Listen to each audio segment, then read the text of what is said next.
오늘 우리에게 주시는 하나님의 말씀은 마가복음 8장 27절부터 33절까지의 말씀입니다. 제가 하나님 말씀을 봉독하겠습니다. 예수와 제자들이 빌립보 가이사랴 여러 마을로 나가실새 길에서 제자들에게 물어 이르시되 사람들이 나를 누구라고 하느냐? 제자들이 여짜와 이르되 세례 요한이라 하고 더러는 엘리야 더러는 선지자 중에 하나라 하나이다. 또 물으시되 너희는 나를 누구라 하느냐? 베드로가 대답하여 이르되 주는 그리스도시니이다 하매 이에 자기의 일을 아무에게도 말하지 말라 경고하시고 인자가 많은 고난을 받고 장로들과 대제사장들과 서기관들에게 버림받아 죽임을 당하고 사흘 만에 살아나야 할 것을 비로소 그들에게 가르치시되 드러내놓고 이 말씀을 하시니 베드로가 예수를 붙들고 항변하매 예수께서 돌이키사 제자들을 보시며 베드로를 꾸짖어 이르시되 사탄아 내 뒤로 물러가라. 내가 하나님의 일을 생각하지 아니하고 도리어 사람의 일을 생각하는도다 하시고. 아멘. 오늘 본문 27절과 28절 말씀을 제가 새번역 성경으로 다시 한번 읽어드릴게요. 예수께서 제자들과 함께 빌립보의 가이사랴에 있는 여러 마을로 길을 나서셨는데 도중에 제자들에게 물으셨다. 사람들이 나를 누구라고 하느냐? 제자들이 예수께 말하였다. 세례자 요한이라고 합니다. 엘리야라고 하는 사람들도 있고 또 예언자 가운데 한 분이라고 하는 사람들도 있습니다. 예수님께서는 제자들에게 사람들이 자신에 대해서 무엇이라고 하는지 물으십니다. 그러자 이 제자들은요, 여러 가지 소문들을 예수님께 말씀드리는 거예요.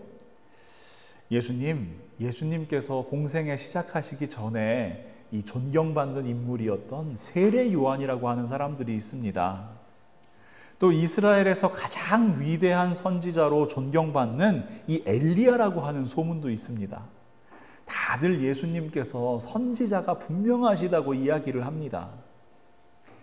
실제로 예수님에 대한 소문은 이 왕실에까지 전해졌고요.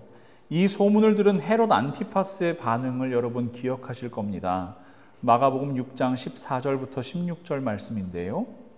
이에 예수의 이름이 드러난지라 헤롯 왕이 듣고 이르되 이는 세례 요한이 죽은 자 가운데서 살아났도다. 그러므로 이런 능력이 그 속에서 일어나느니라 하고 어떤 이는 그가 엘리야라 하고 또 어떤 이는 그가 선지자니 옛 선지자 중에 하나와 같다 하되 헤롯은 듣고 이르되 내가 목벤 요한 그가 살아났다 하더라. 그러니까 여러분 제자들은요 지금 굉장히 긍정적인 반응을 예수님께 전하고 있는 겁니다. 요즘에 보시면 매주 이렇게 정치 지도자들에 대해서 여론조사 하잖아요. 이 참모 중에 하나가 그 여론조사 결과를 이 예수님께 보고하는 그런 모습으로 아주 들뜬 모습으로 보고하는 거예요. 예수님 지금 인기 최고입니다. 사람들이요 예수님에 대해서 얼마나 좋은 평가를 내리고 있는지 모릅니다. 이미 세례 요한의 이 인기는 뛰어넘은 지 오래고요. 이 엘리야의 인기에 지금 근접해 가고 있는 상황이에요. 지난번 오병이어의 기적, 칠병이어의 기적이 아주 주요했던 걸로 보입니다. 이렇게 보고를 드리고 있는 거예요. 아주 신이 났지요. 자신들이 따르고 있는 스승의 영향력이 유대 땅을 넘어서 이방까지 이렇게 전해지고 있는데 왜 신나지 않겠습니까? 그러자 예수님께서는 제자들에게 다시 물으십니다. 또 물으시되 너희는 나를 누구라 하느냐? 그러자 이 베드로가 예수님께 이렇게 대답합니다. 베드로가 대답하여 이르되 주는 그리스도시니이다 하매. 마태복음에서는 이 말씀을 이렇게 기록하고 있지요. 시몬 베드로가 대답하여 이르되 주는 그리스도시요 살아계신 하나님의 아들이시니이다. 우리가 너무나 잘 알고 있는 베드로의 위대한 신앙 고백입니다. 로마의 황제들은 자신을 이렇게 불렀다고 말씀드렸습니다. 나는 주와 신이다. 나는 모든 것의 주인이고 나는 내가 다스리는 모든 땅의 신이다 라고 이야기하는 거예요. 그런데 베드로는요, 지금 누구를 주와 신이라고 고백한 겁니까? 예수님을요. 예수님이 나의 주인이시고 예수님께서 나의 신이십니다 고백하고 있는 거예요. 그러니 이것은 로마 황제에 대한 정면 도전이었고 반역과도 같은 고백입니다. 그런데 여러분, 이 신앙 고백이 더 위대한 이유는 우리가 베드로가 지금 신앙 고백을 하고 있는 빌립보 가이사랴 빌립보라고 하는 지역을 한번 자세히 살펴보면 그 의미가 훨씬 더 깊이 드러나게 됩니다. 현재 이 지역은 바니아스라고 불리는데요. 우리 지도를 한번 보시면 여기 가운데 갈릴리 호수가 있고요. 저 위에는 헤르몬산 또는 헐몬산이라고 기록되어 있는 이 마운틴 헬몬이 있습니다. 그리고 거기에서 한 20km 정도, 그 정도 내려오면은 저기 있는 지역이 바로 빌립보 가이사랴라고 하는 지역입니다. 이 구약 시대에서는 이 땅을 뭐라고 불렀냐면요, 바알갓이라고 부릅니다. 여호수아 11장 17절 말씀을 보시면 곧 세일로 올라가는 한락산에서부터 헤르몬산 아래 레바논 골짜기의 바알갓까지라 그들의 왕들을 모두 잡아 쳐 죽였으며, 이렇게 기록되어 있는데, 이 바알갓이라는 것은 여러분 이름만 들어도 무슨 뜻인지 좀 감이 오시죠? 바알의 행운, 바알의 축복, 그런 의미를 가진 지역이었어요. 왜 그러냐 하면 여러분, 바알이랑 아세라는 이 농경을 관장하는 신인데요. 아까 지도에서 보신 것처럼 이 헤르몬산, 헐몬산으로부터 흘러내린 물이 어디로 내려오느냐? 이 바알갓 지역으로 흘러내려와서 아주 물이 풍성한 지역이 되는 겁니다. 작물도 잘 자라고 또 풀도 잘 자라니까 목축도 할 수 있는 그런 지역이 되는 거예요. 그러니까 바알의 축복을 받은 지역이다, 바알의 이 행복, 행운이 깃든 지역이다 이러면서 당연히 그 가나안 사람들이 뭘 섬겼겠어요? 바알이라는 우상을 그곳에서 섬겼더랬습니다. 이후에 헬라 제국을 건설한 이 알렉산더 제왕이 이 지역을 점령한 다음에는요, 이 지역에 그리스의 신인 판의 신전을 만들었습니다. 판은요, 이 얼굴은 사람이고 몸은 염소예요. 이 생긴 것만 봐도 여러분 짐작하실 수 있겠지만은 목축의 신이고요, 또 들판의 신이고 또 음악과 쾌락의 신이기도 합니다.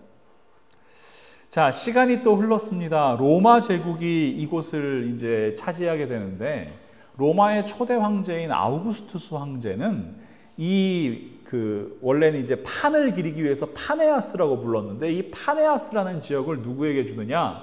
우리가 잘 알고 있는 헤롯 대왕에게 줍니다.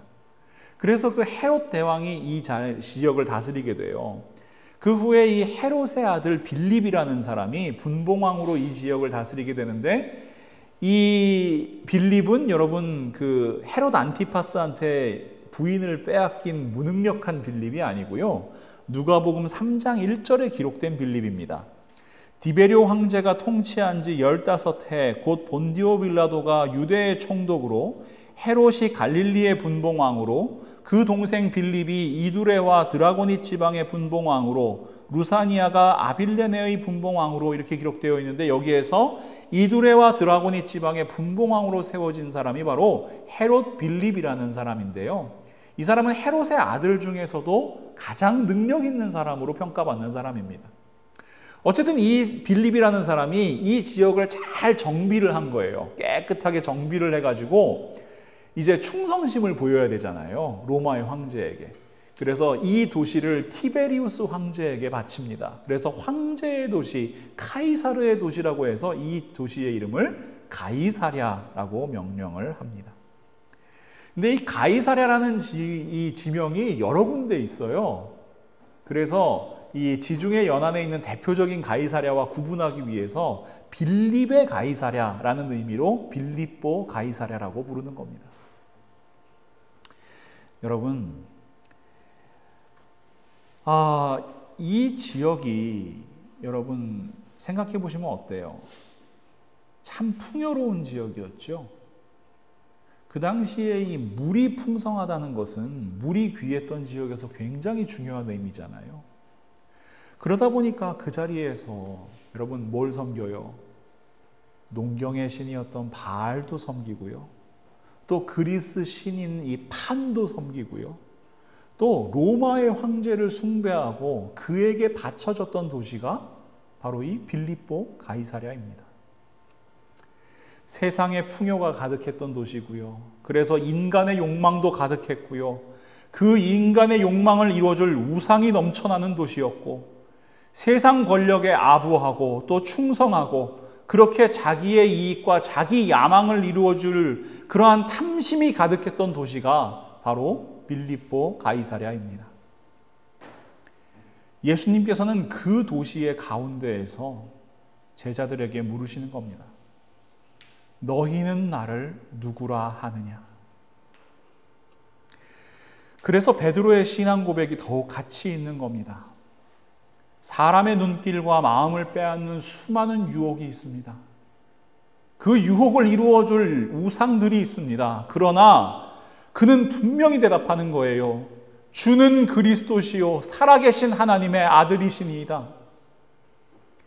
우리의 눈길 빼앗는 것이 아무리 많다 해도, 그것을 이루어줄 수 있다고 하는 세상의 우상이 아무리 많다고 해도, 지금 우리를 위협하고 우리를 다스리는 로마의 황제가 있다 해도 우리의 주인은 예수 그리스도시요 주님은 하나님께서 보내신 메시아이십니다.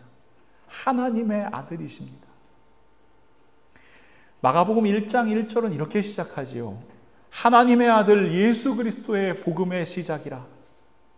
여러분, 이 선포가 공허한 울림으로 끝나는 것이 아니라 놀라운 신앙의 고백으로 나타났고요. 그 당시 예수님의 제자들이 보고 듣고 만져볼 수 있는 말씀이 육신이 되어 이 땅에 오신 하나님의 아들로 나타나는 것이 선포되는 순간이었습니다. 베드로의 이 신앙 고백을 들으신 예수님께서는 경고하시고 가르치시기 시작하십니다. 오늘 본문 30절부터 31절 말씀인데요. 이에 자기의 일을 아무에게도 말하지 말라 경고하시고, 인자가 많은 고난을 받고 장로들과 대제사장들과 서기관들에게 버림받아 죽임을 당하고 사흘 만에 살아나야 할 것을 비로소 그들에게 가르치시되, 드디어 예수 그리스도의 십자가를 통한 하나님의 구원 계획이 선포됩니다. 하나님의 아들이 비천한 인간의 몸을 입고 이 땅에 오신 것도 참 놀라운 일이지요. 그런데 하나님의 아들 예수 그리스도께서 고난을 받으셔야 한답니다.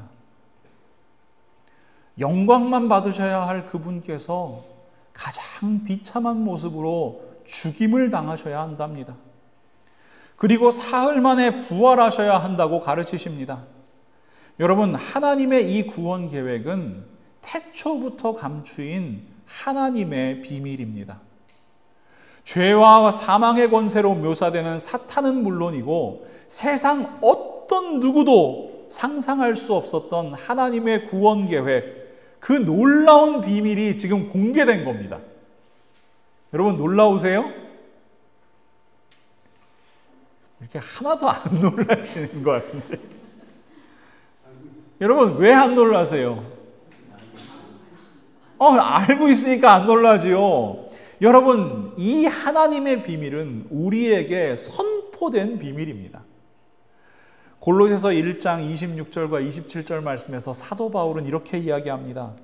이 비밀은 만세와 만대로부터 감추어졌던 것인데 이제는 그의 성도들에게 나타났고, 하나님이 그들로 하여금 이 비밀의 영광이 이방인 가운데 얼마나 풍성한지를 알게 하려 하심이라. 이 비밀은 너희 안에 계신 그리스도시니 곧 영광의 소망이니라. 아멘.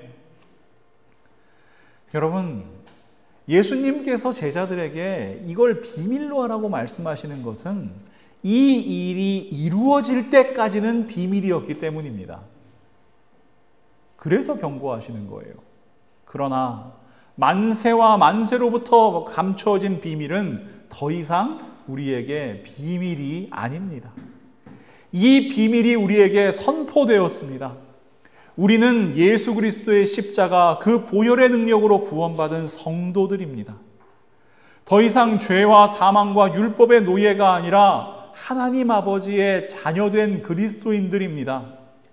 예수 그리스도께서 부활의 첫 열매가 되신 것처럼 우리도 부활할 것을, 아니 예수 그리스도와 함께 이미 영원한 생명을 누리고 있음을 우리는 고백하는 사람들입니다. 할렐루야! 여러분, 이미 선포된 하나님의 비밀, 이것이 바로 복음입니다. 그리고 그 비밀을 맡은 사람들, 그 복음을 맡은 사람들이 바로 그리스도인들입니다. 고린도전서 4장 1절부터 2절 말씀입니다. 사람이 마땅히 우리를 그리스도의 일꾼이요 하나님의 비밀을 맡은 자로 여길지어다. 그리고 맡은 자들에게 구할 것은 충성이니라. 사랑하는 성도 여러분, 우리 모두가 하나님의 비밀 맡은 사람들, 복음 전하는 사람들, 그리스도인으로 살아가면 참 좋겠습니다. 그런데 말입니다. 이렇게 감격스럽고 영광스럽고 또 귀하디 귀한 이 순간에 하나님의 비밀을 들은 베드로의 반응이 심상치가 않습니다.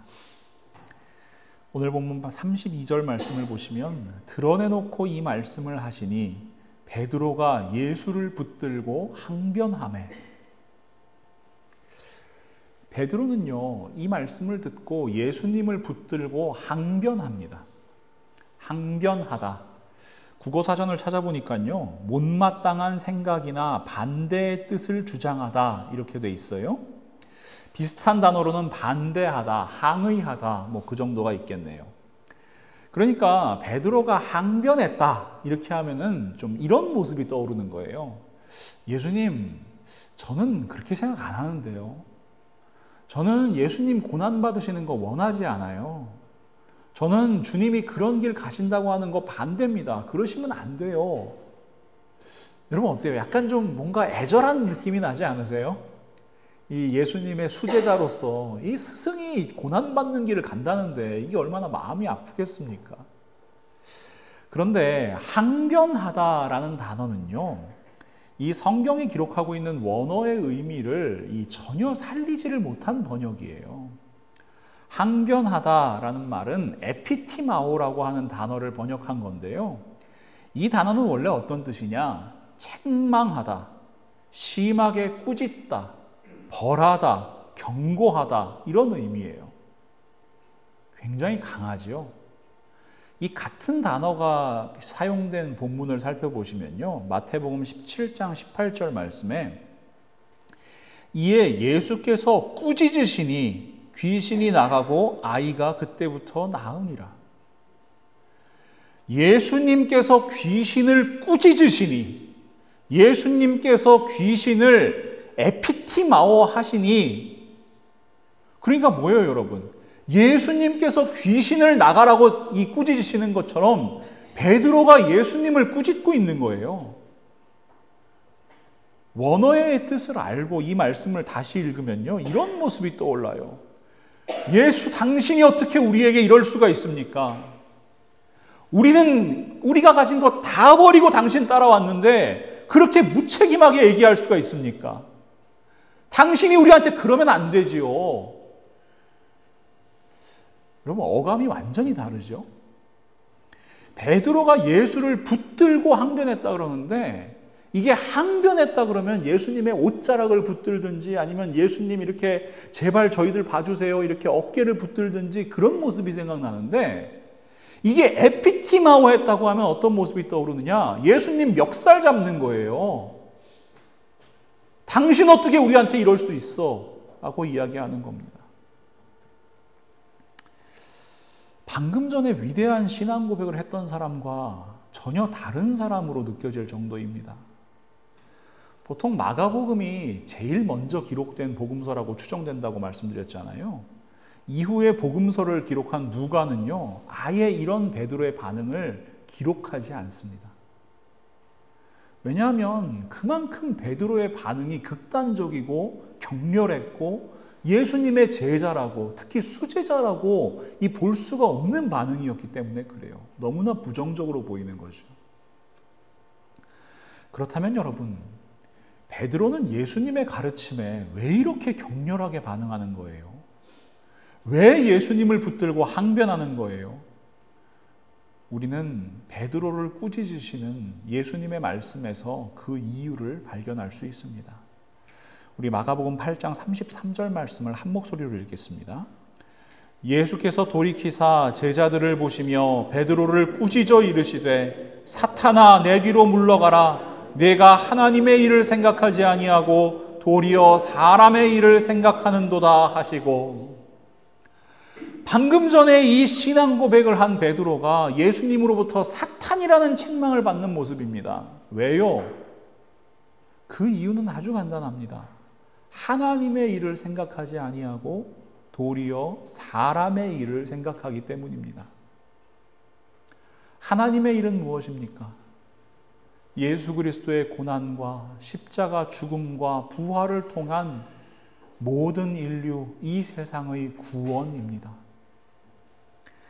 이를 위해 묵묵하게 도살장에 끌려가는 어린 양과 같은 예수 그리스도의 순종이 필요합니다. 죽기까지 순종하신 그 예수님의 마음이 필요합니다. 이것이 하나님께서 이 땅에 보내신 메시아 예수 그리스도의 모습입니다. 그렇다면 사람의 일은요? 사람은 죽기까지 순종하고 싶어 하지 않습니다. 내가 원하는 거 이루고 싶어 합니다. 내 힘을 발휘하고 싶어 하고요. 내 마음대로 하고 싶어 합니다. 그러니 사람의 일을 생각한다는 것은 하나님의 뜻대로 하는 것이 아니라 내 마음대로 산다는 의미입니다. 하나님의 뜻에는 관심이 없고요. 내 생각, 내 의지, 내 마음, 내 기준, 내 욕망에만 관심 두고 그것에 충실하게 사는 겁니다. 믿음의 문제로 생각해 보면 하나님의 아들이신 예수 그리스도를 믿는 것이 아니라 내가 생각하는 메시아, 내가 욕망하는 메시아를 믿는 겁니다. 이것이 바로 베드로를 비롯한 제자들의 모습입니다. 제자들의 모습 한번 자세히 살펴볼까요? 예수님께서 제자들을 부르셨을 때 그들은 이렇게 행동해요. 누가복음 5장 11절 말씀 보시면 그들이 배들을 육지에 대고 모든 것을 버려두고 예수를 따르니라. 와, 모든 것을 버려뒀다 그러니까 우리 이 사람들 굉장히 순수한 사람들이구나 생각하기 쉽지만 이 사람들의 마음 가운데는 이런 마음이 있어요. 마태복음 19장 27절에 이에 베드로가 대답하여 이르되 보소서 우리가 모든 것을 버리고 주를 따랐사온데 그런즉 우리가 무엇을 얻으리이까? 여러분, 버리긴 버리는데 그 버린 게 왜 버린 거예요? 얻으려고 버린 겁니다. 그들이 버린 것 이상을 얻을 수 있다고 생각해서 버린 겁니다. 지금 예수님 잘 나가고 있잖아요. 유대인 사이에서도 또 이방인들 사이에서도 메시아라고 선지자라고 소문이 났습니다. 가는 곳마다 사람들이 구름대같이 모여들어요. 예수님의 기적을 본 사람들이 예수님을 왕으로 삼으려고까지 해요. 여러분, 이런 상황 속에서 자연스럽게 제자들의 관심은 어디에 쏠릴까요? 야, 예수님께서 진짜 왕 되시면 나는 서열 몇 위일까? 나는 어떤 자리에 앉게 될까? 내가 누릴 수 있는 권력은 어느 정도일까? 내가 받을 수 있는 보상은 얼만큼일까? 그래서 여러분, 이 제자들은 예수님께서 잡히시던 밤에 최초의 성찬을 받아먹고 서로 싸웁니다. 누가복음 22장 24절 말씀인데요. 또 그들 사이에 그중 누가 크냐 하는 다툼이 난지라. 그들 중에 누가 큰 자인지, 누가 더 높은 자리에 앉을지, 누가 잘난 사람인지 싸우는 겁니다. 부활하신 예수님을 만나면 좀 달라져야 되지 않아요? 그런데 부활하신 예수님 만나고 예수님 승천하시기 직전에 제자들은 예수님께 이렇게 말씀드립니다. 사도행전 1장 6절 말씀. 그들이 모였을 때 예수께 여쭈어 이르되 주께서 이스라엘 나라를 회복하심이 이때이니까 하니. 예수님, 이제 예수님 부활하셨으니까 이스라엘 나라 회복하시는 겁니까? 왕 되시는 겁니까? 물어보는 거예요. 왜요? 부활하신 예수님 만난 제자들이요, 이 약속을 기억하고 있기 때문인데요. 누가복음 22장 30절 말씀. 너희로 내 나라에 있어 내 상에서 먹고 마시며 또는 보좌에 앉아 이스라엘 12지파를 다스리게 하려 하노라. 제자들은요, 예수님께서 십자가에 못 박혀 죽으시고 사흘 만에 부활하실 것이라는 사실은 기억하지 못했습니다. 믿지 못했습니다. 예수님 만난 마리아가 와서 얘기하는 거예요. 예수님 부활하셨습니다. 부활하신 예수님 제가 만나고 왔어요. 근데 제자들 믿어요, 안 믿어요? 안 믿어요. 엠마오로 가던 두 제자가 우리가 예수님을 만났습니다 돌아왔을 때 제자들 믿지 않습니다. 그런데 이 약속은 기억하는 거예요. 너희들 나와 함께 먹고 마시게 될 거다. 보좌에 앉아서 이스라엘 12지파를 다스리게 될 거다. 너무나 잘 기억하고 있는 거죠. 여러분께 한번 묻겠습니다. 이러한 제자들의 모습은 예수님을 믿는 겁니까? 아니면 자기의 욕망을 믿는 겁니까? 지금 베드로가 믿은 것은 예수님입니까? 아니면 자기 생각입니까? 베드로만 그렇습니까? 예수님의 제자들만 그렇습니까? 우리의 모습은요? 제가 목사로서 하나님의 말씀을 전하고 예수님의 말씀 가르치면서 참 많이 들었던 이야기. 목사님 아직 세상을 잘 모르시네. 성경에 그렇게 기록되어 있고요. 예수님 그렇게 말씀하셨지만요. 세상이 그렇지가 않아요. 그렇게 살면 안 돼요. 여러분이 생각하시는 좋은 설교는 어떤 설교예요? 대부분의 경우에는요, 내 생각하고 일치하면 좋은 설교예요. 내가 가진 욕망하고 잘 맞으면 일치하는 설교, 아주 좋은 설교고요. 또 내가 동의하기 쉬운 설교가 좋은 설교라고 이야기를 해요. 한마디로 내 마음에 드는 설교가 좋은 설교인 거죠. 그래서 언제나 우리는 내가 중심입니다. 사도행전에 보면은 다윗에 대해서 하나님께서 이렇게 말씀하신 장면이 기록되어 있는데요. 사도행전 13장 22절 말씀. 다윗을 왕으로 세우시고 증언하여 이르시되 내가 이새의 아들 다윗을 만나니 내 마음에 맞는 사람이라 내 뜻을 다 이루리라 하시더니. 하나님께서 다윗을 내 마음에 맞는 사람이다. 개역 한글 성경에는 내 마음에 합한 사람이다. 이렇게 기록하지요. 얼마나 좋은 말씀이에요. 근데 여러분, 우리는 이 말씀을 진짜로 내 마음에 맞는 사람, 내 뜻에 이루리라 이렇게 읽어요. 뭐냐 하면 하나님 마음에 맞고 하나님의 뜻을 이루는 사람이 다윗이었잖아요. 그런데 우리는 내 마음에 맞는 하나님, 내 뜻을 이루어줄 하나님을 찾아 헤맵니다. 여러분도 혹시 이런 생각을 가지고 계시다면, 이런 마음 품고 계시다면 이 시간 회개하십시오. 돌아서십시오. 정확하게 이야기하면요, 예수님을 믿으십시오. 예수님의 말씀에 동의하지 않고요, 예수님을 꾸짖고 싶은 마음이 든다면 예수님을 안 믿고 계신 거기 때문입니다. 예수님을 믿는다고 착각하지만 사실은 내 생각 믿고 내 욕망 믿고 내 탐심 믿는 것이기 때문입니다.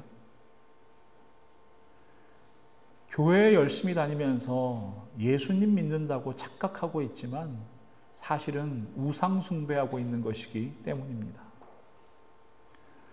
하나님의 일을 생각하지 않고 도리어 사람의 일을 생각한다면요, 사탄과 다를 바 없게 되는 겁니다.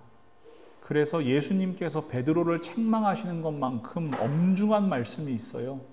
마태복음 7장 21절 말씀, 나더러 주여 주여 하는 자마다 다 천국에 들어갈 것이 아니요 다만 하늘에 계신 내 아버지의 뜻대로 행하는 자라야 들어가리라.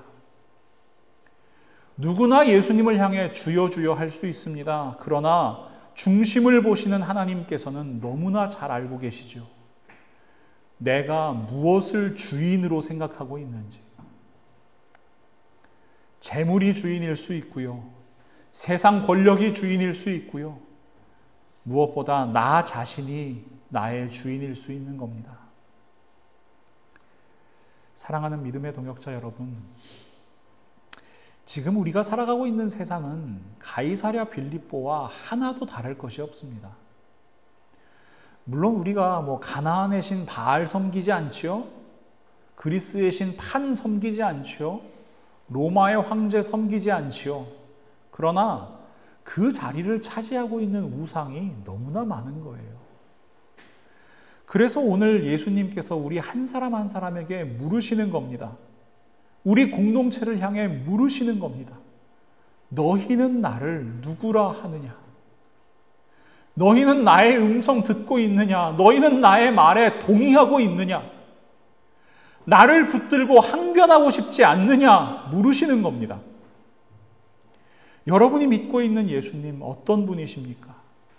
하나님 말씀을 통해서 만난 예수님입니까? 아니면 내 욕망을 이루기 위한 우상입니까? 하나님의 방법으로 사랑하고 죽기까지 순종하시겠습니까? 아니면 세상의 방법조차 힘과 권력을 휘두르기를 원하십니까?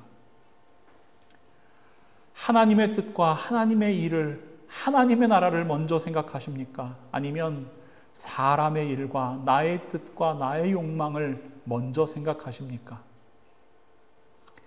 사도 바울의 권면으로 여러분을 권면합니다.